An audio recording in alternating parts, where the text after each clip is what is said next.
Racheter une entreprise qui vaut plusieurs millions sans les avoir sur son compte. Ce n'est pas un tour de magie, c'est un UBO et le mécanisme est parfaitement documenté. Les repreneurs qui réussissent ne sont pas ceux qui ont le plus d'argent, ce sont ceux qui structurent le mieux. L'effet de levier reprend le principe de l'immobilier, un petit apport, un gros crédit. Sauf qu'ici, ce ne sont pas les loyers qui remboursent la dette, ce sont les bénéfices de l'entreprise rachetée. Le repreneur apporte une fraction en fonds propres, la dette finance le reste. Le montage tient en 3 temps.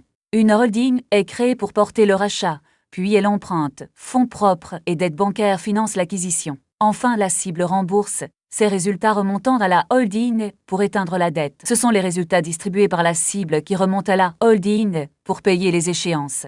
3 étages se partagent le financement, du plus sûr au plus risqué. Les fonds propres d'abord, apportés par les repreneurs, le management et parfois un fonds de private equity. La dette senior ensuite, remboursée en priorité par les banques. Puis, la dette mezzanine, un étage intermédiaire, plus risqué et mieux rémunéré. Chaque étage accepte un risque différent et se rémunère en conséquence.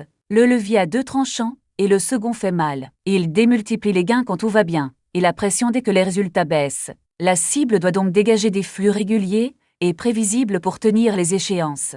Une cible trop cyclique ou déjà endettée supporte mal un levier supplémentaire. Un crédit vous engage et doit être remboursé. Un cadre dirigeant qui connaît déjà sa société peut ainsi reprendre ce qui semblait hors de portée. Tout dépend de la structure de financement retenue. Un cadre qui connaît sa société part avec un avantage. Il sait où sont les vrais risques. Rendez-vous sur debfranceinvest.com.